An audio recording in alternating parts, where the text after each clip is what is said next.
Welcome to day 291 of our Read Through the Bible for 2019. We're going to finish the Gospel of Matthew today. We're going to be in chapters 27 and 28. Chapter 27, when morning came, all the chief priests and the elders of the people took counsel against Jesus to put him to death. They bound him and led him away and delivered him over to Pilate the governor. Then when Judas, his betrayer, saw that Jesus was condemned, he changed his mind and brought back the 30 pieces of silver to the chief priests and the elders, saying, "I have sinned by betraying innocent blood." They said, "What is that to us? See to it yourself." And throwing down the pieces of silver into the temple, he departed. And he went and hanged himself. But the chief priests, taking the pieces of silver, said, "It is not lawful to put them into the treasury, since it is blood money." So they took counsel and bought with them the potter's field as a burial place for strangers. Therefore that field has been called the field of blood to this day. Then was fulfilled what had been spoken by the prophet Jeremiah, saying, "And they took the 30 pieces of silver, the price of him on whom a price had been set by some of the sons of Israel.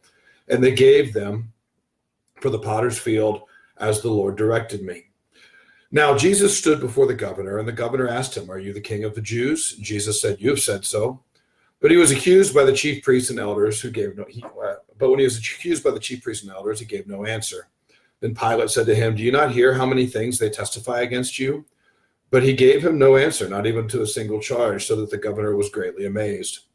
Now at the feast, the governor was accustomed to release for the crowd any one prisoner whom they wanted. And they had then a notorious prisoner called Barabbas. So when they had gathered, Pilate said to them, "Whom do you want me to release to you, Barabbas or Jesus, who is called Christ?" For he knew that it was out of envy that they had delivered him up. Besides, while he was sitting on the judgment seat, his wife sent word to him, "Have nothing to do with that righteous man, for I have suffered much because of him today in a dream." Now the chief of priests and the elders persuaded the crowd to ask for Barabbas and destroy Jesus. The governor again said to them, "Which of the two do you want me to release to you?" And they said, "Barabbas." Pilate said to them, "Then what shall I do with Jesus, who is called Christ?" They all said, "Let him be crucified."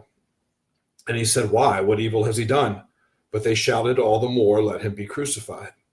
So when Pilate saw that he was gaining nothing, but rather that a riot was beginning, he took water and washed his hands before the crowd, saying, "I'm innocent of this man's blood. See to it yourselves." And all the people answered, "His blood be on us and on our children." Then he released for them Barabbas, having scourged Jesus, and delivered him to be crucified. Then the soldiers of the governor took Jesus into the governor's headquarters, and they gathered the whole battalion before him, and they stripped him and put a scarlet robe on him, and twisting together a crown of thorns, they put it on his head, and put a reed in his right hand, and kneeling before him, they mocked him, saying, "Hail, King of the Jews!" And they spit on him, and took the reed, and struck him on the head. And when they had mocked him, they stripped him of the robe, and put his own clothes on him, and led him away to crucify him. As they went out, they found a man of Cyrene, Simon by name. They compelled this man to carry his cross. And when they came to a place called Golgotha, which means place of a skull, they offered him wine to drink mixed with gall, but when he tasted it, he would not drink it. And when they had crucified him, they divided his garments among them by casting lots. Then they sat down and kept watch over him there. And over his head they put the charge against him, which read, "This is Jesus, the King of the Jews." Then two robbers were crucified with him, one on the right and one on the left. And those who passed by derided him, wagging their heads and saying, "You who would destroy the temple and rebuild it in 3 days, save yourself if you are the Son of God. Come down from the cross." So also the chief priests with the scribes and elders mocked him, saying, "He saved others, he cannot save himself. He is the King of Israel. Let him come down now from the cross, and we will believe in him. He trusts in God. Let God deliver him now if he desires him. For he said, 'I am the Son of God.'" And the robbers who were crucified with him also reviled him in the same way. Now from the 6th hour there was darkness over all the land until the 9th hour.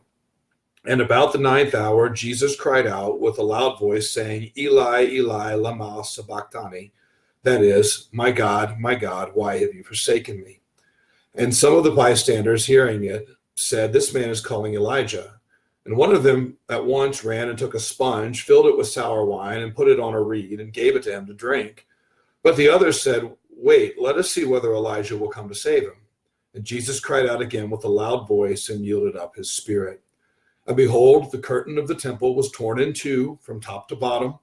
Remember, the curtain was what separated the place of God's most holy place from man. It was what separated the holy from the common. The curtain of the temple was torn in two from top to bottom, and the earth shook, and the rocks were split, the tombs were opened, and many bodies of the saints who had fallen asleep were raised. And coming out of the tombs after his resurrection, they went into the holy city and appeared to many. When the centurion and those who were with him, keeping watch over Jesus, saw the earthquake and what took place, they were filled with awe and said, "Truly this was the Son of God." There were also many women there, looking on from a distance, who had followed Jesus from Galilee, ministering to him, among whom were Mary Magdalene, and Mary, the mother of James and Joseph, and the mother of the sons of Zebedee. When it was evening, there came a rich man from Arimathea, named Joseph, who was a disciple of Jesus. He went to Pilate and asked for the body of Jesus. Then Pilate ordered it to be given to him. And Joseph took the body and wrapped it in a clean linen shroud and laid it in his own tomb, which he had cut in the rock.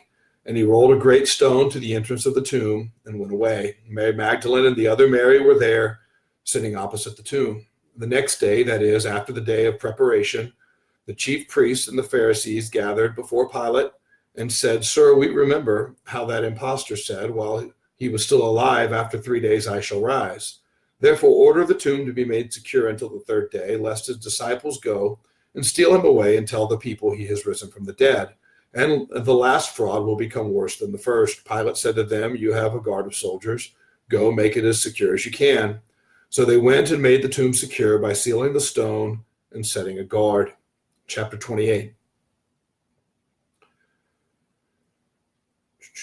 Chapter 28. There we go. Now after the Sabbath, toward the dawn of the first day of the week, Mary Magdalene and the other Mary went to see the tomb. And behold, there was a great earthquake, for an angel of the Lord descended from heaven and came and rolled back the stone and sat on it.